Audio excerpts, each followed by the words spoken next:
ada 30 orang yang pernah melihat Dajjal di dalam muka bumi. Pada zaman Rasulullah, ada seorang lelaki namanya Tamim ibn Aus Ad-Dari. Lelaki ini orang Arab, beragama Kristian. Dia naik kapal bersama dengan 30 orang daripada kabilah Lukham dan Judham. Pergi ke mana tidak diperincikan. Kata Tamim, waktu kami sampai di tengah-tengah laut, kami dipukul oleh ombak yang kuat sehingga kami hilang arah tuju.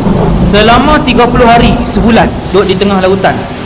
Akhirnya kami sampai di sebuah pulau yang kami pun tak tahu pulau itu di mana. Kami pun bergerak ke pulau itu. Kami pun tengah berehat-rehat di pulau tu, tiba-tiba keluar seekor binatang yang pelik.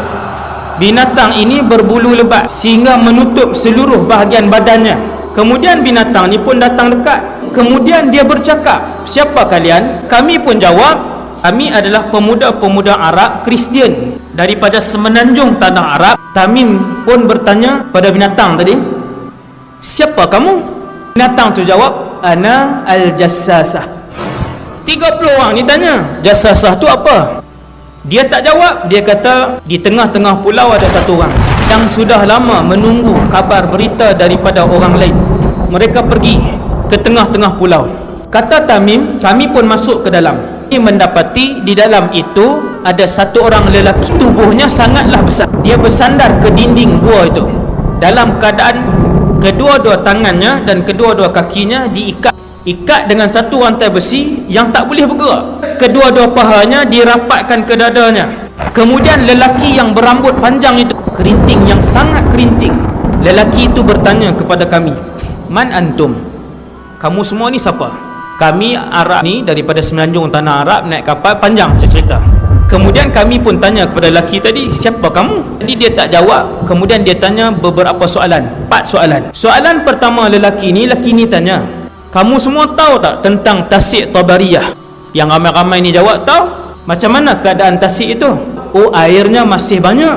Lelaki ni kata, "Satu hari apabila kamu tengok Tasik itu hampir kekeringan, maka ketika itu aku akan keluar." Tasik Tabariyah ni tasik di mana? Sea of Galilee. Tasik ni ada di Israel.